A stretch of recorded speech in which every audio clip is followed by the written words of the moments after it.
on the last frontier of what's been an absolutely rewarding, inspiring, and mind-opening day at the Women Economic Forum in the very first digital summit, global summit for the Women Economic Forum. It's been what a day.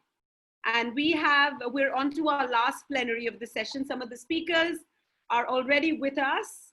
But before we get on with the discussion, we have a video message from someone very special who was not able to be with us in person or digitally. So he was kind enough to leave us a message. We have a message from the former Vice President of the Republic of Surinam, Michael Ashwin Adhin.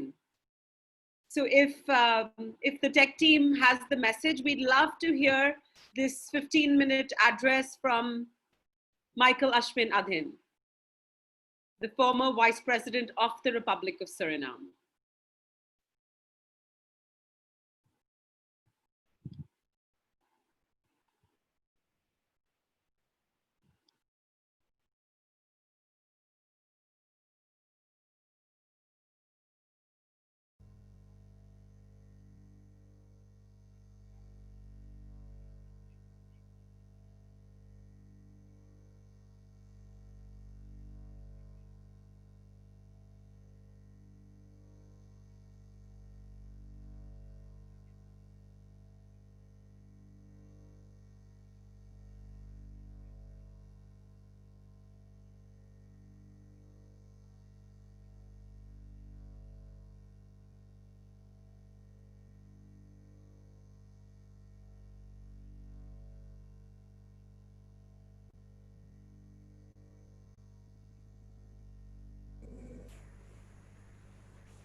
Ladies, are you able to hear the address?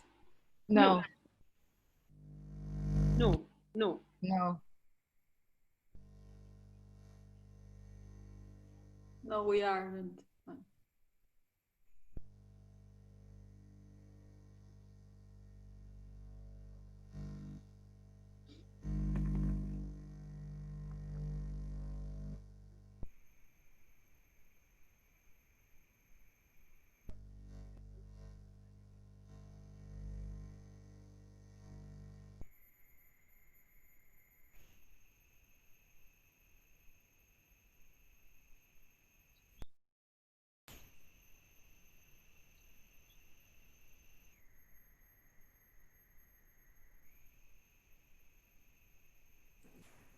We still cannot hear anything.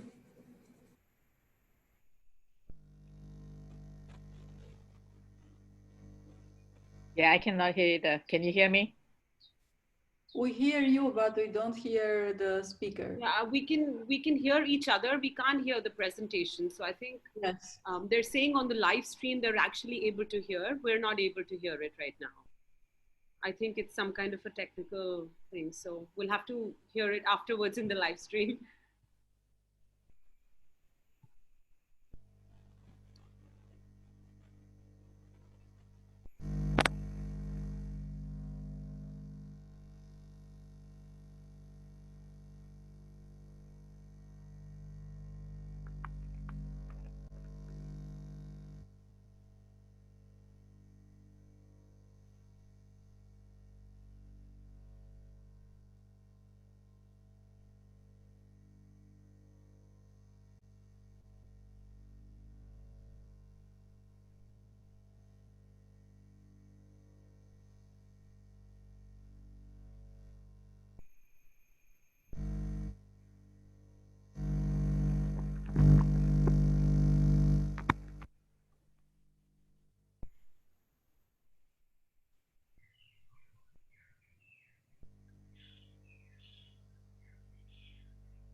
Where is Indu, ladies? Is she there?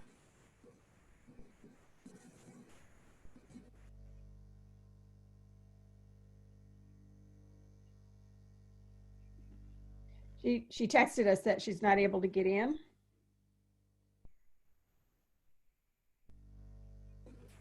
Okay, there she is.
Indu, you're on mute.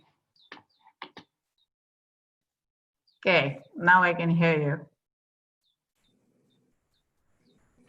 I could not hear that person speaking, so None of us could. yeah. We couldn't hear it here. They could hear him in the live session. Okay, all right. I guess this is kind of a waiting room. Hi, Camelia. Can you hear us? You're on mute. Yes, Yeah. yes. How Yeah. are you? Yeah. Very good. Which country are you in? I am in Costa Rica. Oh, in nice. South America. Welcome. Actually, Caribbean. I'm so sorry to interrupt. The Hi, other session's on, and actually this is being live streamed, so this is not a waiting room. Sorry. So if you Oh. wish, yeah, if you wish not to be live streamed right now, I think we'll have to be mute. Just All till right. this is over. Okay, thank you. Thank you for your understanding. Thank you. Thank you.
Hello and welcome all. Hello. Welcoming you, ladies. Thank you for your patience, for Hi, Mansi. being not in the waiting room. So we are, my name is Mansi. I'm welcoming you on behalf of the All Ladies League. Thank you so much for tuning in from different parts of the world. You are representing this conversation, this panel really represents the universality, the spirit of global sisterhood that we talk about as a intrinsic quality of the All Ladies League. So we're a network of sisters beyond borders, boundaries, and bias. So that's exactly what you represent as well. Thank you so much for taking the time to tune in, to taking the time to be with us. Indu, lovely to see you here once again. We met in Chennai. I think it was almost a year ago. Yes, absolutely. So Thank wonderful. you. We meet yet again in celebration of technology, you know, from the comfort of our homes, but still connected through our hearts and Wi-Fi's. Without further ado, I'd love to, you know, fire start this conversation. We're talking about the coming global financial disruption. So there are challenges ahead, and we're really going to take a deep dive through the experts that are here in their various fields on how it's going to affect our businesses and how it's affected their businesses and how they're creating inroads into dealing with it and coming out stronger on the other side. To moderate this conversation about financial disruption and, you know, the possibilities of coming out stronger is Indu Jayakumar, the CEO of Local Biz Network based in the USA, a small business online platform that helps business owners create efficiency in online solutions. Looking forward to hearing this conversation as it's moderated with Indu's quintessential grace and style. Welcoming also Erin Bedford, a realtor from the Serrano Group. Welcoming you, Erin.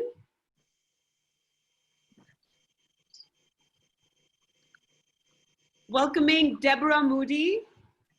Thank you. Happy to be here. So wonderful to have you. Deborah is the Executive Director of the Association of Certified Professional Wedding Consultants. Wonderful. Thank you. And she will be sharing more about her work and journey with us in a moment.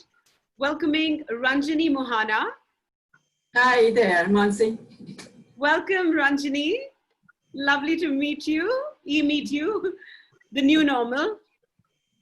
Ranjini is the President and Chief Executive Officer of Armo Business Solutions, working with local, state, and federal government agencies for over a decade.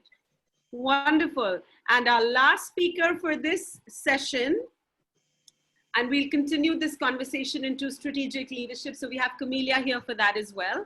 But our last speaker for this, on this panel is Mike Jian. Please help me pronounce your name with the correctness. Machen Welke. Beautiful. Machen Welke. Machen Welke. Machen, where are you tuning in from? I'm tuning in from California. Wonderful. I see the beautiful background, the trees and the nature that you're immersed in. So thank you for bringing a little bit of the Californian summer and sharing it with us. Thank you. Glad to be here. Thank you. Warm welcome to each one of you. Thank you once again for being here, for representing yourselves and your businesses at the Women Economic Forum, which is a landmark event, you know, in its digital edition, in its global digital edition for the very first time. It's an honor. I pass the baton to Indu to drive the conversation into insightful places. Indu, over to you. All right. Thank you so much, Mansi. And thank you so much to Dr. Harbin Arora, you yourself, my sister, Megha Kumar, who is managing my company in India. And then also to Lakshmi in Bangalore. I know there are many, many of you, but I know the four of you personally, and I don't know how you girls did it. This is just an amazing event. Congratulations to all of you. So here we are. We are American business owners from Silicon Valley, and the four business owners who will be speaking today will be educating the global audience on how business has changed or in the process of changing due to the disruption created by COVID-19. Almost every business has been affected in some manner during this time. But as American business owners, we are always very resilient, and we're all enthusiastically pivoting our businesses slightly or a lot in some cases. Please feel free to ask us questions to any one of us via chat if you would like to know more about doing business in Silicon Valley. Silicon Valley is a unique place, and it does not quite represent the rest of America.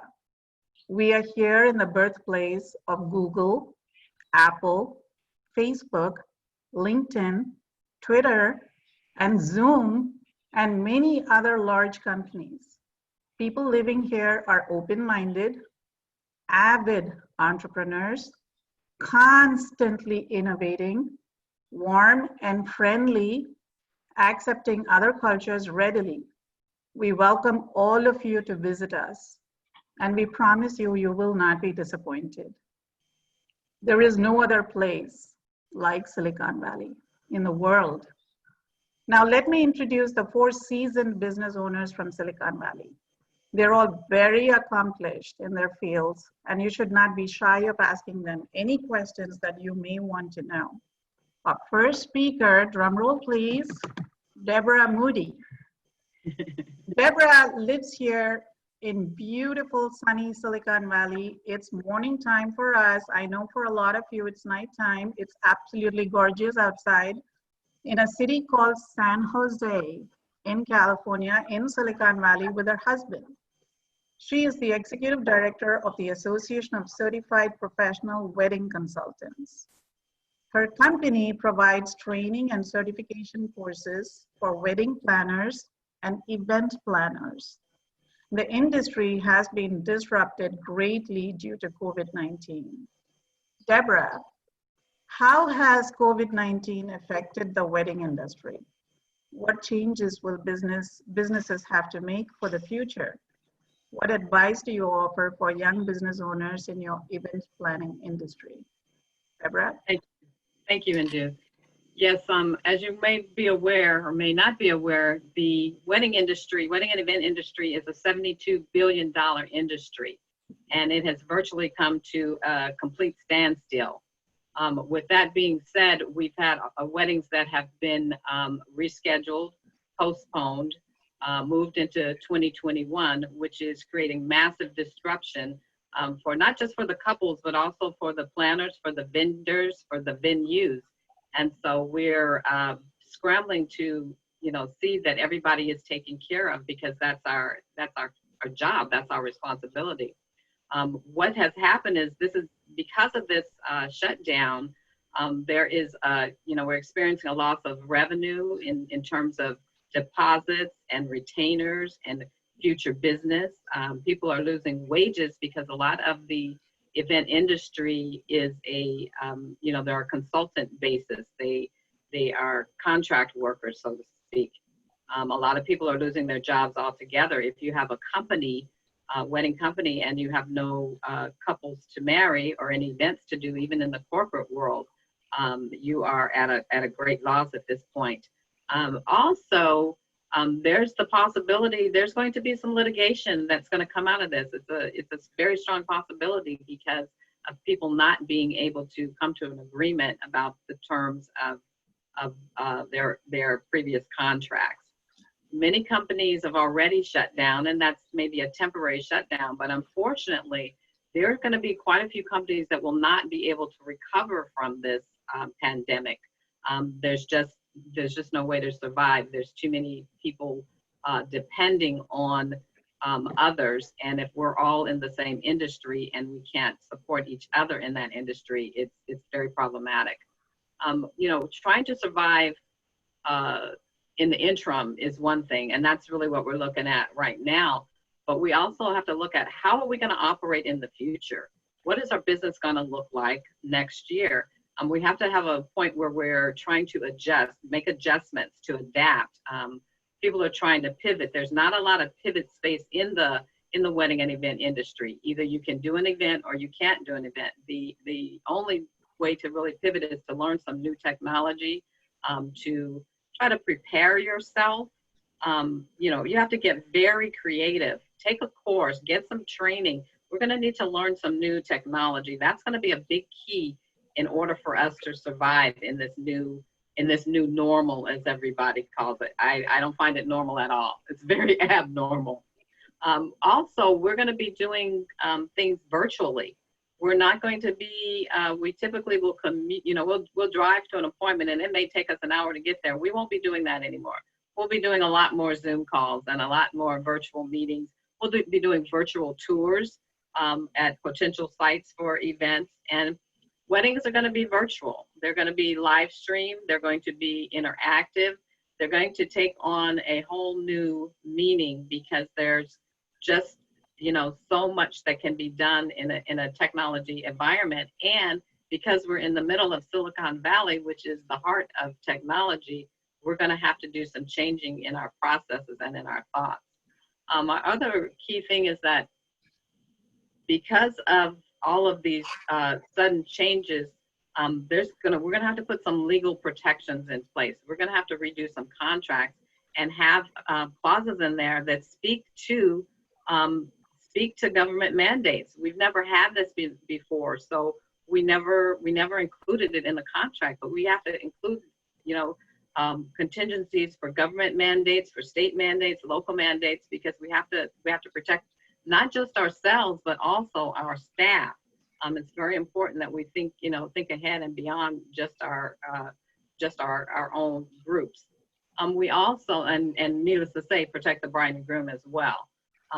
Our industry has never really had any strict rules or regulations or guidelines, which, may be a good thing and it may not be a good thing. However, now they're starting to put some guidelines and provisions in place because we need to be operating on the same, from the same mentality, from the same rulings, and from the same guidelines. And I think that will help kind of standardize part of this process. And we're going to have to, help our couples to understand that there's going to be some changes, and you need to be, you're going to have to adapt to them.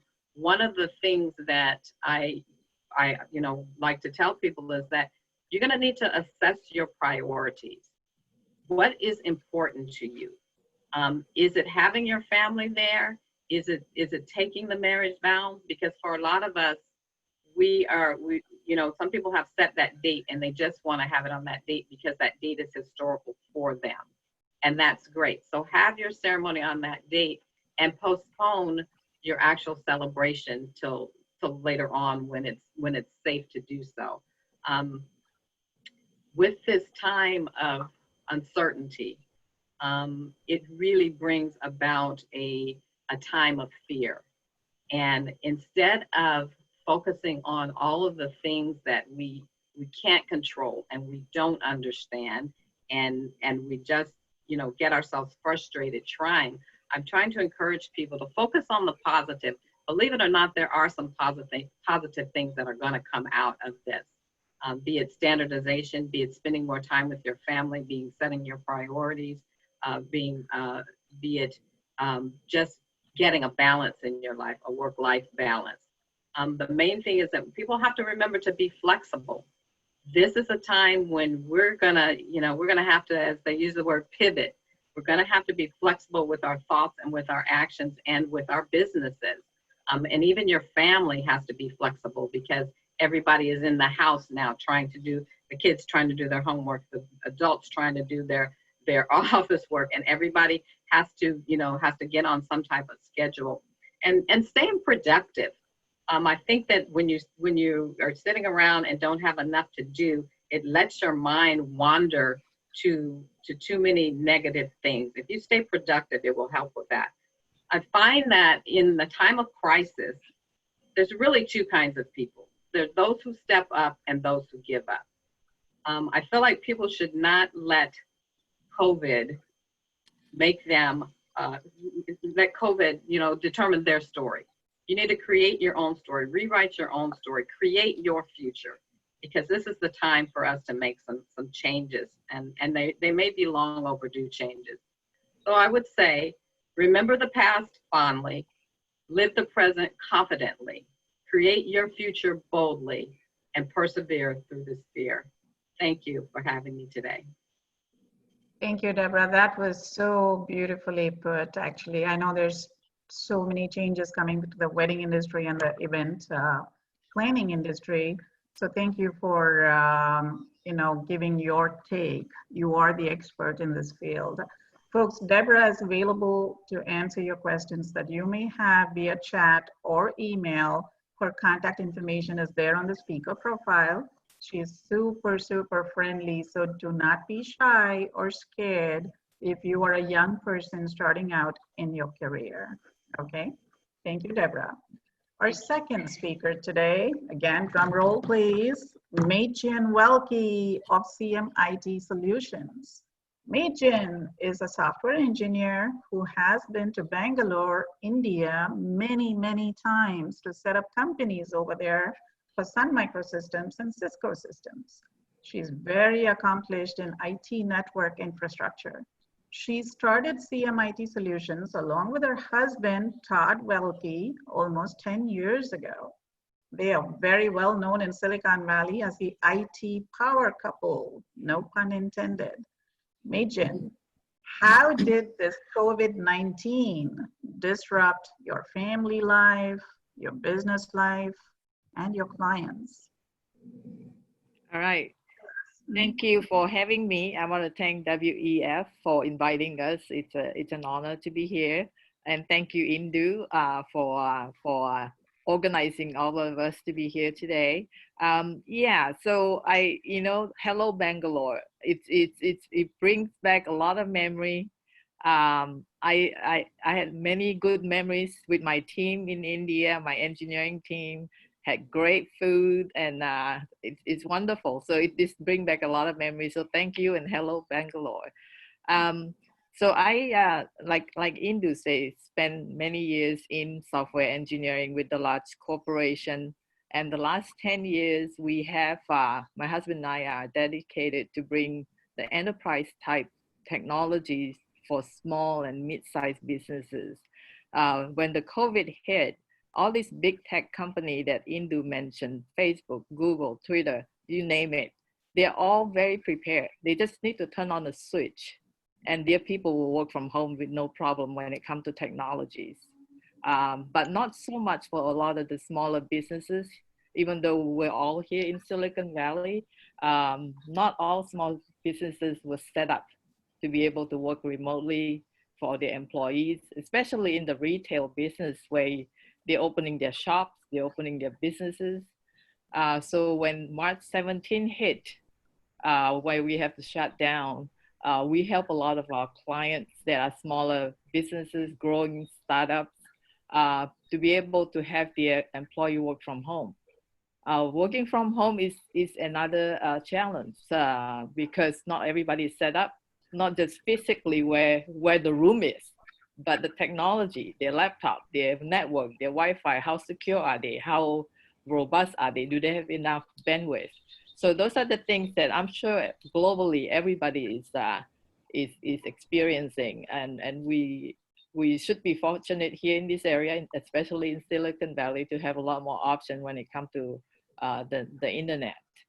Now COVID-19, I believe, has accelerated the adoption of technology in a pace that we've never seen before, never. All small businesses had to learn Zoom, and even though, video conferencing technology has been around for over 20 years, we use it all the time in the high-tech world, in the corporate world. But small business now are doing Zoom for all their event, right? Event, marketing, meetings, so people are Zooming from morning till evening. So those are at a pace that I've never seen before. So I think more and more technology will be rolled out to help people work remotely and continue their business in the new normal, which we don't know what it is. I'm sure we will be forming it as we go forward. In my world, we're focusing a lot on cybersecurity to make sure people can work securely from home.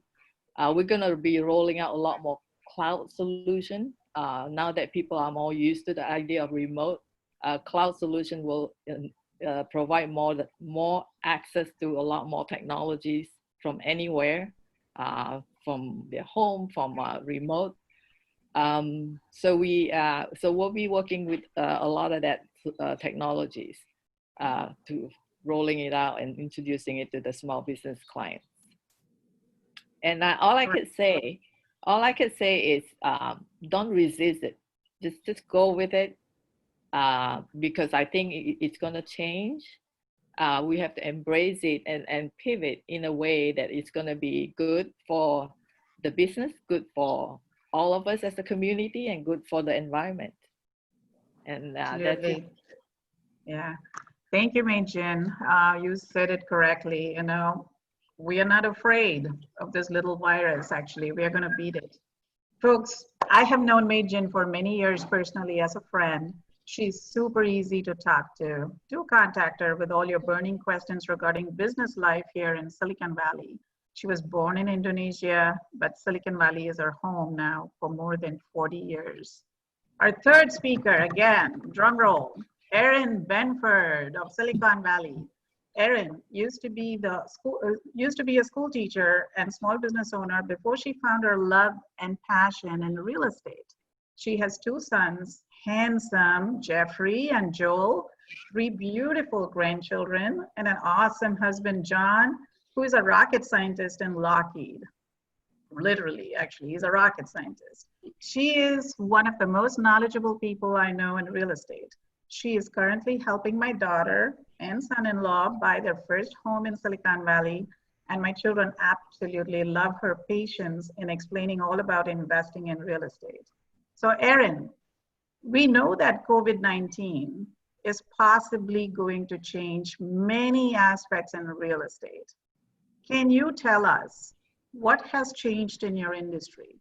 What do you see as the future in real estate? Thank you, Indu, and thank you to everybody on the platform today. It's awesome to be speaking with everyone all over the world. Real estate in Silicon Valley pre-COVID was bustling, bubbling. Everybody wanted to live here because this is where the big companies Indu first mentioned are, and because we have a climate that's to die for. And you can see this picture behind me. That's the hill behind my house. I love living here. So what happened? We had this COVID-19 shut down March 17th and everything stopped. Realtors were non-essential workers. We all stayed home, nothing was happening. But we don't get paid if we don't work, and people don't have homes, and you must have homes. So as the 3 months passed, we slowly became essential workers. We went back to work, but what's different? Well, what's different is that interest rates are not only low, they're lower than they have been here in the United States. So money is cheap, and people looking for a home are starting to get back on the bandwagon and look. The stock market is resilient, so that boosts confidence, but the inventory is still low, maybe not any lower than it's been in the past couple of years, but it's still low, and people are still fighting for an opportunity to make an offer on a house, and they have to make multiple offers. The other thing that's happened in the United States is that, excuse me, construction starts have not been up to what we actually need. And it's going to be several more years before we have enough new housing to supply the entire population. So what we have done to get people into houses is roll a little further into technology. Real estate was already going that way because we were already going online. We were doing virtual tours. We were doing document signing online, but we were still driving people around in our cars, and we've been told we cannot drive people around in our cars. They cannot get into that car. I am not allowed to meet a seller in a house to look at the house until the very last minute. Everything has to be done over Zoom, actually, my favorite platform. And in a way that's good, and in a way it's bad, but the good part of it is we save that driving time, and only the actual pre-approved buyers can get into a house. Realtors do not any longer want people just looking. So that's fortunate for us realtors because it saves some time. People are we're tired of being cooped up in smaller houses. So what's changed in what they're buying is that they're no longer wanting so much to get into the condo townhouse market where you have probably more than one story and you have maybe no patio. So now people are looking for that house and they want a yard. So it's great, right? For me, prices are holding. The market's going to be wonderful. And we're just shifting with a faster pace. All right. Thank you, Erin. That was wonderful to hear from the expert in Silicon Valley. Folks, the world is becoming global. Whether you like it or not, it is global right now. Twitter just announced to their employees not to come into work ever.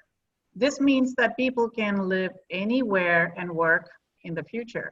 If you have a home in Silicon Valley or you would like to buy rental property in Silicon Valley, Erin is the person to talk to. If you have any questions at all about real estate in Silicon Valley or anywhere in North America or Canada, please do contact Erin. There is no other person in Silicon Valley who will answer all your questions about real estate so patiently. Now, our fourth and last speaker today for this session is Ranjini Mohana. Huge drum roll for her. Ranjini owns and operates RMO Diversity Solutions here in Silicon Valley. Her company helps business owners find contract opportunities with the American government and large corporations in North America. So if you want to do business, let's say with Facebook or Twitter or Cisco, there is a process that you need to follow. Anybody in the world can do business actually. This is the process that her company will help you with. Right now, in spite of what the media says, there are plenty of contract opportunities and job opportunities right here in America, folks. Ranjini, we hear a lot about diversity in the global scale now. Thanks to the Floyd death case that was publicized all over the world, how is COVID-19 changing the way people do business here in America? Indu, thank you so much for having me here. And first of all, I want to thank WEF as well for putting on this excellent organization. Very good. And I want to give a shout out to Kushbu as well, who did an excellent organization of getting us all lined into this. So I would like to start first with explaining what diversity is. So with the advancement of technology and science, the globalization of work had increased, right? People started traveling all around the world for their jobs and setting up businesses. Hence, there is a mixture of ethnicity, culture, value, and much more. So that's how diversity came into existence in the 1940s and 50s. United States became the prime of having people traveling from all countries for jobs and businesses. To define and improve the economy, the US government started recognizing and encouraging different ethnicities. That is how diversity in workplace and businesses started. Government agencies started to set aside percentages to hire diversified individuals and provide opportunities for businesses. That is how even supplier diversity came into place and picked up momentum since 2015. Let me explain what it means to be diverse certified and what are the criteria. Diversity means businesses that are 51% or more owned and controlled by diverse individuals who own a for-profit business. The classifications are like a minority, women-owned, veteran, LGBT, and disabled. Currently, in the US, there are 340 diverse certifications categorized as local, county, state, and federal certifications. It does not stop only in the US. Businesses from around the world who want to do business with the US also have an opportunity to be certified as minority and women-owned. Minority Council from here in the US have set up offices in several countries, such as Australia, Canada, China, South Africa, and UK, and they are adding more countries for corporate purchasing. We Connect International is functioning in few countries to get the businesses enabled to be women-owned, and they are also operating in India right now. So how do you think businesses can benefit from being certified, right?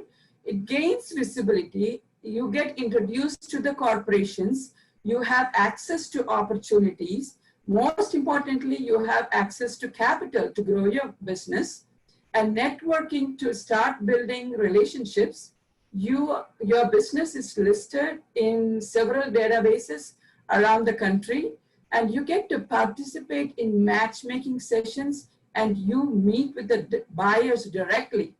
You, without being certified, you will not even know where there are opportunities and how to meet with the buyers. That's how important the certifications are. Let me talk about how does this pandemic situation is assisting or helping the diverse businesses. Certifying councils are organizing several online events, from pitch competitions, matchmaking sessions, where buyers are brought to the table, because there are no more conferences, no more meeting in person, building relationships, no more chamber meetings, right? So small businesses are changing their products to provide for these pandemic situations. So for example, coaching. It has been an one-on-one, in-person coaching sessions. Now, because employees are working from home a little bit or more stressed out because of family situations, corporations are providing the coaching businesses to provide services for their employees at home online. Okay, restaurants, corporations are helping the employees to be delivered, food to be delivered at their home in their localities. IT services, corporations are sponsoring all their employees to have a good infrastructure to be working from home. So all these things are happening. Products, the small businesses are changing their products to provide for this pandemic situations, such as masks and sanitizers. So corporations have started looking out for the small businesses and to stay afloat. So they are all doing this, and they're looking after the certified businesses. So that is why it is very keen to get certified. And all I have said so far is only tip of the iceberg. There is more to being certified and more opportunities that we can explore. And if you need more information, my information is already provided, and please do get in touch with me. Once again, Indu, thank you for having me here, and glad to be part of this session. Thank you, Ranjini. Folks, Ranjini was born in India and has made Silicon Valley her home for many years. She's super helpful in setting up businesses in America. So if you're ever interested in doing business in America, she is the person. Those of you listening, her contact is like gold for all of you to get your foot into many large institutions here. Ranjini is very efficient and knowledgeable in her field. Thank you, speakers. You all did a wonderful job of representing Silicon Valley and North America. Global media may not always paint an accurate picture of real, hardworking, successful, Main Street business owners here in America. You all were extremely fortunate to hear from these best in Silicon Valley Main Street business owners today. WEF 2020 would like to award you with Excellence Award. Thank you, Deborah Moody, Majin Welke, Erin Benford, and Ranjini Mohana. Global audience, thank you for listening to us. We invite all of you to visit us. Once you can travel, we will warmly welcome you to beautiful, beautiful California and beautiful Silicon Valley. We welcome all of you. Thank you. Thank you. Thank you so much. Thank you, Indu, for moderating this session so beautifully. And really, I love that invitation to connect, because I think that is the real currency of our world going forward. It's the network. It's the net worth. So it's no more the, it's really like the power of our social connections, the power of our social impact structures. And thank you so much for inviting us to connect a little bit more intimately that sometimes gets overlooked in these forums. Yeah. We need to really remember. So thank you for driving home that message, and thank you to each one of you for doing what you do and opening up your hearts that are ever so wise and coming onto this global platform to share and recreate, reinstill, reboot, and re-energize our beloved planet. And this is one for the human race. So thank you so much, each one of you. Thank you for Thank having you, me. Mansi. Thank you, Mansi. The virtual awards will be in your mailbox soon. This is a first for us as well at WEF. So it's an honor to present you with the iconic Women Creating a Better World for All award on behalf of the All Ladies League. Thank you, Mansi. Thank you. Thank you and congratulations. Big round of applause to all of you. Thank you. You feel free to continue to stay as we continue the conversation with Camelia and Sanjay. So you could just stay here, or you could exit, whatever is easiest for you. We are talking about strategic leadership, which is very strategically our very last session for day one at the Women Economic Forum, the digital edition for the very first time. We have a conversation between Sanjay Waswani, who's already here with us, who's kindly moderating the session. He's a HR consultant, talent development and inclusion evangelist from India. Sanjay, are you from Bangalore? Absolutely, I'm from Bangalore, yes. Wonderful, warm welcome to you, Sanjay. Thank you for Mansi. taking the time to be here. And It's a pleasure. I'll also acknowledge the fact that you are representing the diversity on our panel today, representing the brotherhood amongst the sisters. No, it's a pleasure and such a privilege to be here. And I need to thank everybody from WEF for giving me this opportunity. And I think what we need is more allies, and we need to start working on creating that. And I strongly believe in the power of allyship. Wonderful. Looking forward to hearing your views. That's a fantastically inspiring note to begin on. I'd like to take this opportunity to also welcome Camelia. She's been kindly and patiently waiting. Oh, I was listening very carefully and enjoying very much the conversation. So that should have you guess that Camelia is an academician. Taking notes. She's an academician of much repute, the Dean of Executive Education and Chair of Collaborative and Women Leadership Center at NK Business School, Central America. What an honor and privilege to have Camelia with us. Thank you for taking the time. This really creates, gives it really a global flavor, a global essence.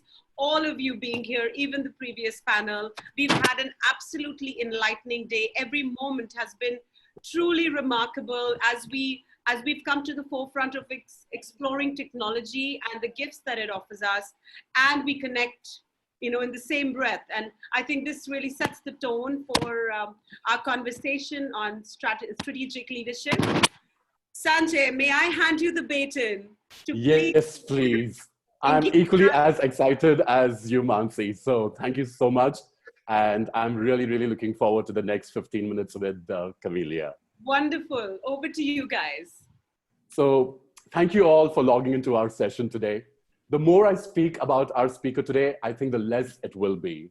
I'm so delighted to host this session, and I welcome our esteemed speaker. She is a lifelong learner. Her interests vary from education, innovation, science, women progress, literature, arts, watercolors, paintings, nature, and animals. A big round of applause, and let's welcome Camelia Lair, Dean of Executive Education and Chair of Collaborative and Women Leadership Center, NK Business School, Central America. Camelia is a PhD in business management. She's done a thesis in the impact of executive development programs in business strategy from Universidad Pontificia Comillas, Madrid, Spain. She's also a senior executive program, ISAD, Business School, Madrid, Spain, and Babson College. MBA Faculty of Business Administration, Universidad Externado de Colombia. Senior Engineer, Biomedical and Optical Equipment, Polytechnic University, Romania. Undergraduate degree in Mathematics, Physics, National School of High Performance, Romania. Dean's Leadership Course, Dartmouth School of Medicine, certification as faculty in change simulations, experience point certification as consultant NBI, and the list goes on. This is a long list, and I will need an entire 15 minutes. Up, Sanjay. Yes. So we welcome Camelia Le, and our topic for today is strategic leadership. So Camelia, my first question to you is, how can a leader still be strategic in this new context? Oh, thank you so much, Sanjay. It's so nice of you. You've been looking into my life. You see, it's the diversity. What we see in our guest before that. As you can, I enjoy so much listening to the CEOs and the guests in the panel, because they represented exactly what we would like to hear from all leaders today. And just exemplifying what they are saying, I think that it's important to keep in mind the purpose we have, because even if the context changes so suddenly, we still have to lead all our teams with purpose and our organizations. We cannot lose it. And we see public leaders that lost the sense of purpose, and we can see how lost the people are when their leaders lose this. So I would like to invite everybody, and maybe Mansi, when you reproduce all that the leaders shared during the forum, to have all these pieces of communication, because they were really very, very inspiring. And this is in this context, I think, Sanjay, it's one of the key things. The other is, as the head of organization, public, private, normally are very focused on defining the strategy, and then they have teams that execute the strategy. In this context, we are at the same time established business, and all of us are startups. Only by having Zoom meetings and have people at home, and not knowing our people at home have the conditions to work, as it was mentioned before, we have to combine very much the strategy with the tactics now. So we have to be also focused on the execution, because our teams are not as prepared as they were before March to execute the strategy.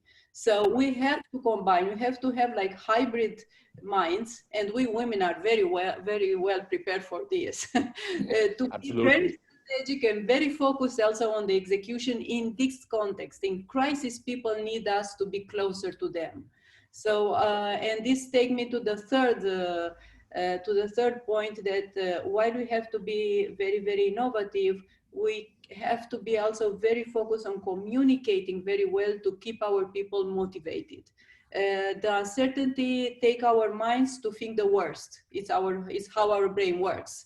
Our amygdala is going to think what is going to happen, that is going to be something bad. It's how we are thinking biologically for our self-defense. So we have to communicate more than before.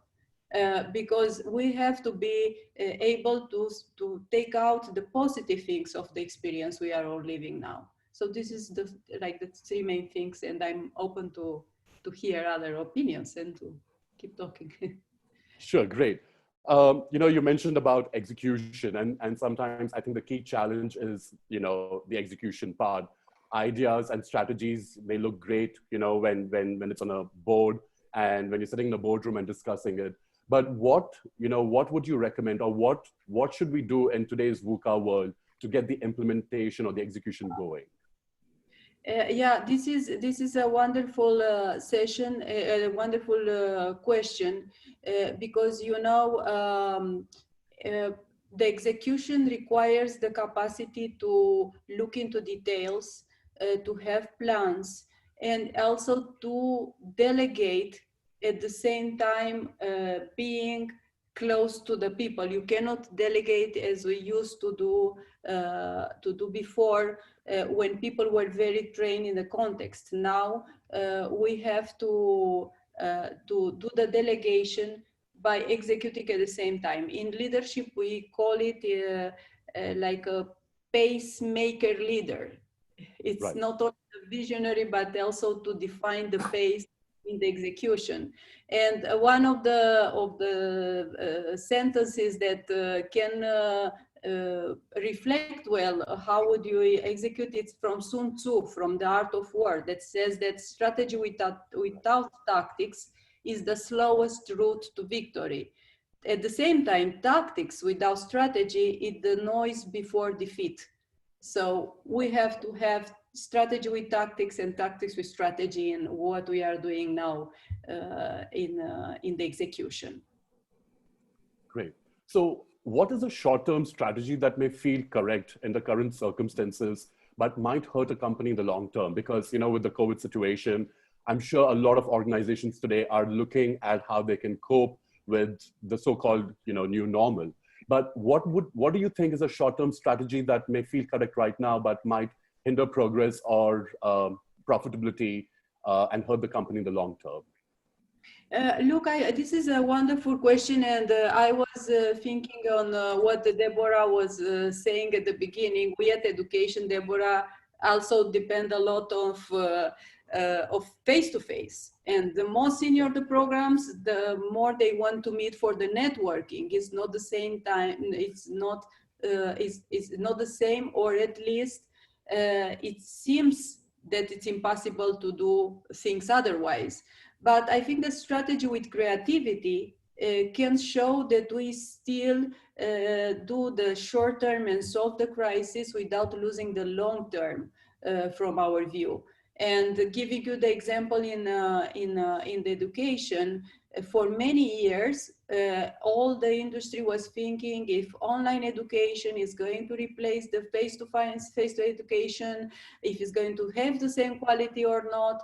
And suddenly all this discussion just disappeared from one day to the other, and we all went online. And those who work in team in a collaborative leadership, administration with academia, were very creative in have high impact programs. So I would say it's the same in any industry. Don't lose your long term while you solve the short term. And look at what innovative things you did now that can enrich your strategic plan and your vision for the future. And it's what we did with this crisis. We revisit our mission. Our mission, for instance, our school's been founded 56 years ago by Harvard University in Latin America. So the mission was to develop the region, is to help develop the region by developing leaders. So we went back to the mission when everything happened. So we say, well, how can we still accomplish our mission but in this context? So this is what I would also recommend. I also love how Erin was sharing how she's solving a need for their clients now in the houses. So it's not only thinking on the houses, by the habits that your clients, Erin, have right now. So by keeping the client in mind, the creativity is going to help you give solutions, and even better solutions maybe right now. And your business is going to grow. So I think that we still can have growth by thinking in this way. Great. And Camelia, what do you think are the 3 most important skills that a leader needs today to be able to, maneuver through the challenges? Yeah, well, this would be like a great closure, I think, too. I think another skills that I would mention, one is manage complexity and uncertainty. Don't be afraid of the uncertainty. A lot of opportunities are there where we manage well the fear, because 2 basic emotions that we may have now are fear or defense. So, or fight, flight, control. So once we are aware of these 2 emotions, managing complexity and uncertainty are 2 things that I would say that are important. Then keep being innovative. Being innovative, it's very important, and make decision with this innovation and creativity in mind. And the last one, which is never enough, is communicate, communicate, and communicate. It's critical to your clients, to your employees, to your stakeholders, to the bank that is going to give you the loan. It's prepare better and more than always in the communication skills. Great. And Camelia, just one last question, please. Who's the one world leader that inspires you? Oh, there are many. I'm sure. Not because we are here, but I don't know if you New York Times and Forbes and a lot of interesting articles in this media comparing the public leaders. And there is a group of women leaders that really inspired us in this crisis, like the President of New Zealand, the Prime Minister of Iceland, the Chancellor of Germany, and we have a lot of women. The list is it's long, that prove us that leading with authority and empathy, because you need authority in a crisis. You have to need your people what to do. They expect you to say it. But if you combine it with compassion and with a clear communication, all these women leaders communicated very well the crisis to their people, to their citizens. So I think that you see opportunities in crisis. We have some nice things to learn here. Great. So, so what's bubbling from our conversation today is that strategic leadership is about compassion. It's about communication, communicate, communicate, communicate. It's about creativity, and it's about being customer-centric. So I'm taking 4 C's from our conversation today. Be customer-centric. We need to start redefining how we look at customers. We need to start redefining how we look at our market segment. We need to challenge ourselves. So another C would be challenge. Communicate, compassion, creativity, customer centricity. On that note, Camelia, for all the wonderful work that you do, we would love and we are happy to honor you with an award, which is the All Women's Award, and this will reach you in your inbox in about 7 days' time. But I can't thank you more than enough for being here. It's been a privilege. It's been such an honor, and thank you so much for giving us that key insights on strategic leadership today. Thank you, and thank you the Women Economic Forum for bringing us together for so many countries and places. It was a wonderful Saturday for me, and thank you so much for staying at our conversation, and have a wonderful weekend. Thank you so much, Camelia. Thank you, Sanjay. We congratulate you on your award. I have another C that she mentioned, Camelia. It was embracing certainty. Yes. Right. Uncertainty, right? So, which I think that what she pointed out, fear and uncertainty are really the fuel to growth and moving forward. So that was really a message that struck for me and really hit home. Thank you so much. What a beautiful, we couldn't have asked for a better closing to our day. That's been so very fantastic. Thank you for adding your spark of wisdom, your spark of authenticity. We appreciate each one of you and your presence. And Sanjay, thank you for moderating that with much excitement and also for bringing the brotherhood to the sisterhood and completing this connection. Thank you so much. Wishing everyone a wonderful weekend, and let's stay connected. Thank you. Thank you. Thank you, Mansi. See you. Thank you all. Thank you. Thank you. Thank you very much. Thank you. Thank you so much. Thank you, Mansi.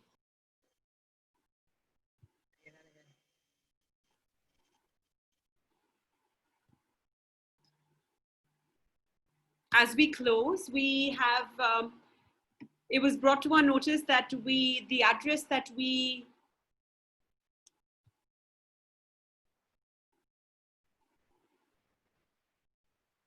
the video address we had played earlier didn't have the sound. So here we have the video address from the Vice President of the Republic of Suriname, Michael Ashwin Adhin. He was unable to make it in person digitally with us. So he was kind enough to record a video message and send it across as a message to as a theme of the conference, rebooting, re-energizing the enterprises, and an address to the Women Economic Forum and the women of the world. So please give us a few moments as we take you all the way to Suriname and hear the video message from Michael Ashwin Adhin, the Vice President, the former Vice President of the Republic of Suriname.